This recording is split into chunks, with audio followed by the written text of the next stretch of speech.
Hello, leader. What if the very person who helped you build your business is now the reason it can't grow? And what if the loyalty you're most proud of is quietly costing you performance, profit, and your credibility as a leader? Not good. And here's the uncomfortable truth that no one is saying out loud. Not every day one team member is meant to be a day 100 team member or a day 1,000 team leader. In today's episode, we're talking about what happens when loyalty becomes a liability and what strong leaders do about it. Welcome to the Stacking Your Team podcast, smart leadership for women who mean business. This show has been on air since 2018 to help women who own established brick-and-mortar businesses fix the people side of their business so they can stop carrying payroll pressure, stop over-functioning as the default decision maker, and build a team that actually performs without burning anyone out or damaging their reputation. I'm your host, Shelli Warren. My entire career has been built on leadership coaching, team development, and creating accountable, productive cultures inside real workplaces. Over here, we don't just talk about leadership, we live it. This isn't online leadership theory, academic research, or HR speak. The work we do here is grounded in real teams, real workplaces, and real consequences. Each episode delivers practical, no-fluff strategies to help you lead a team that can carry the business forward with you, not on your back. And I'll say it again, the team that got you here might not be the team that gets you there. Let's go. Welcome back to Stacking Your Team, the podcast for women who own established service-based businesses and are ready to step fully into leadership. I'm so glad you're here. Let's just say it. This is one of the hardest parts of leadership because this isn't about a bad team member. This is about someone who was there when it was messy, when it was small, and when it was just you trying to figure it all out as you went. They helped you build the business. So of course you feel loyal to them. Of course you feel grateful for them. And at the same time, you know that something feels off now. That feeling looks like this. You've grown, the business has grown, the expectations have grown, and you're stuck in this quiet tension between I owe them and this just isn't working out anymore. If that's where you are, you're not alone. This is incredibly common in small business and incredibly hard. So here's something that might help you breathe a little easier. What you are experiencing is actually normal. Let me repeat that for you. What you are experiencing is actually normal. Here's why. In most small businesses, people stay around 3 to 5 years on average. But those early team members, they often stay much longer. Not always because the role still fits, but because of the relationship they have with you and your clients. And here's the part no one really tells you. The skills it takes to help you start a business are not the same skills it takes to help you scale a business. So if you're looking at someone and thinking, why aren't they growing with us? It's not necessarily a failure. It's often just a mismatch between where the business is now and what the role this person is in requires today. When you start noticing the gap, it usually doesn't hit you all at once. It's little things at first. Like this. They hesitate with new systems or technology. They push back on changes that feel necessary to you. They lean on how we've always done it, and they get overwhelmed more easily than they used to. And then one day you realize your newer hires are picking things up faster and they're asking better questions. Your newer hires are moving at a pace your business now requires, and you're left thinking something you almost feel guilty for noticing. And it can sound like this. Oh my gosh, this person is not keeping up anymore. And that's a hard moment to realize. Let me guess how this is showing up for you. You're choosing your words very carefully around them, avoiding certain conversations altogether because you don't want to offend them. You might also be overcompensating by picking up their slack yourself, or letting things slide that you wouldn't tolerate from someone newer. And inside, you're tired because now you're not just running a business, you're managing the emotional weight of one long-standing relationship. Meanwhile, your team, they see it. They may not say anything directly, but they feel it. The inconsistency, the double standard, the confusion about what actually matters around here. And that's where things start to quietly erode your standards, your cultures, and your credibility as a leader. So let's do a gut check. This part, it isn't about judging them. It's about getting real honest. Sometimes we promote people because it feels like the right thing to do, not because it's the right role for them. So take a second and check in with yourself on this.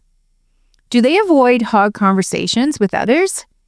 Do they still rely on you to make most decisions? Do they struggle when things change? Do they want the title and proximity to you and the history of the business, but not the full responsibility that comes with it? Now, did you hear a yes on any of these? That doesn't feel great, I know. But being loyal to you is not the same as being able to lead a process, a profit center, or people. And that doesn't make them wrong to continue to be on your payroll. It just means the role that they are currently doing might be a wrong fit for them now. And I think it's important to pause here and actually acknowledge this because it's easy to skip over it when you're feeling frustrated.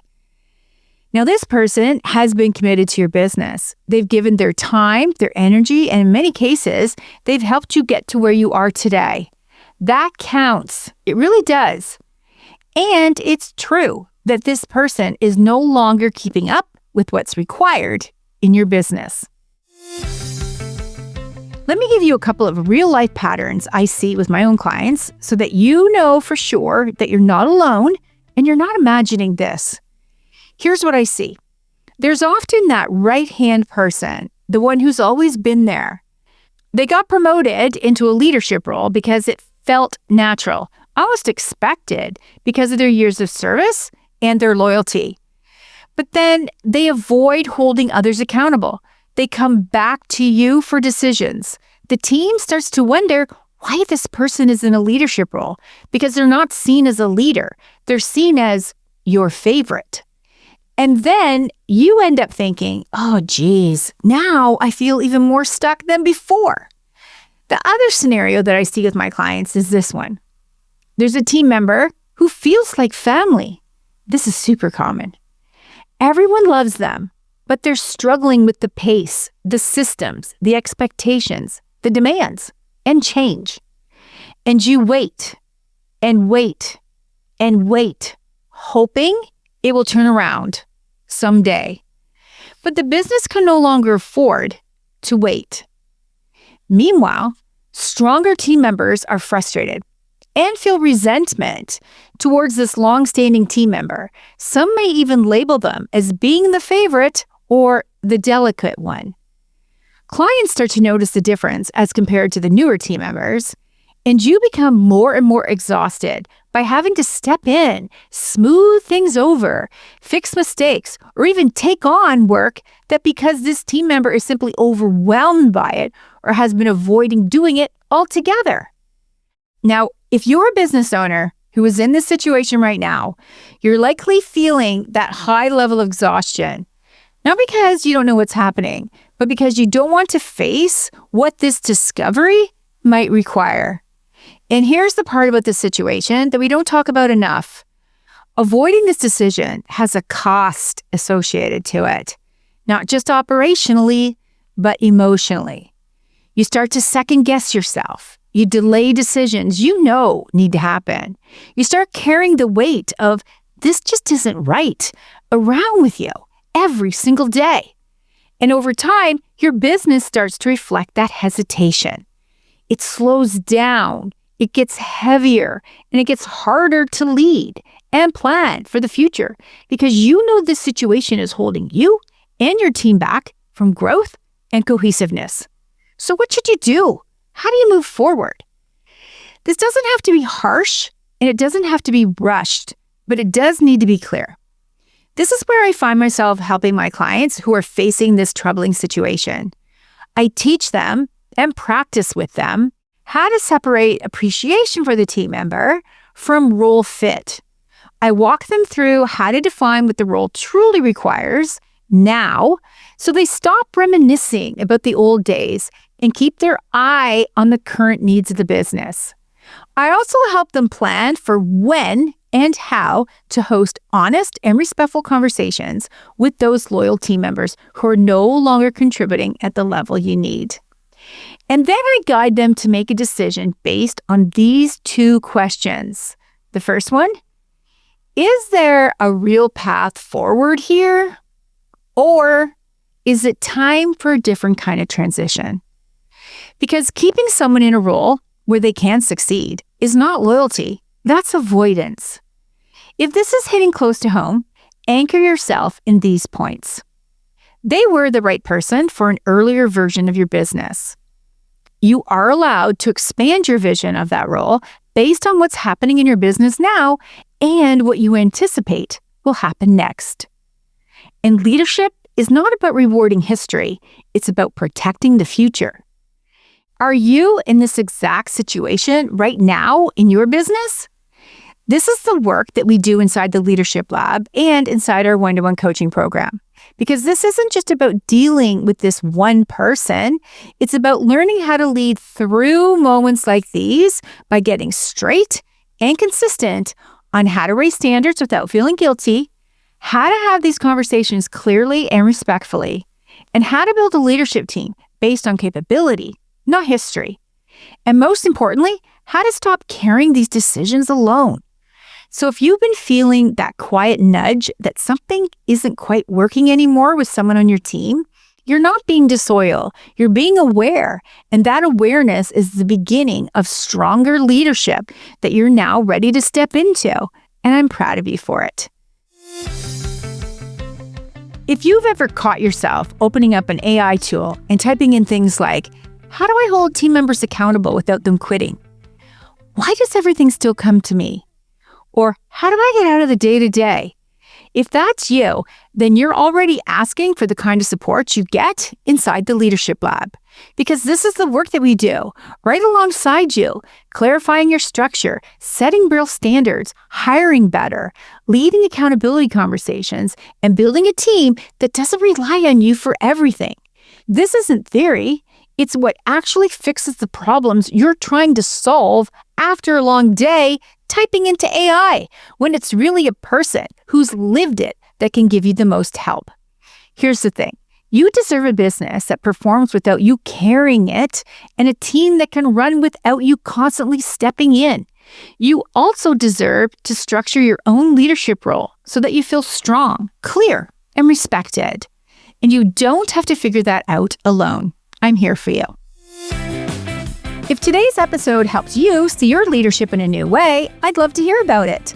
Come connect with me on Instagram, where I'm at Stacking Your Team, and tell me what's troubling you about your team right now. And hey, if you're tuning into this podcast because you work somewhere and you want to develop your leadership skills, I invite you to start following our sister company, Thousand Islands Leadership Consulting. Check us out on Instagram or LinkedIn so you can chart your course to the next level of leadership. This is Ellie. Come back next Tuesday. My Mimi will have another episode for you.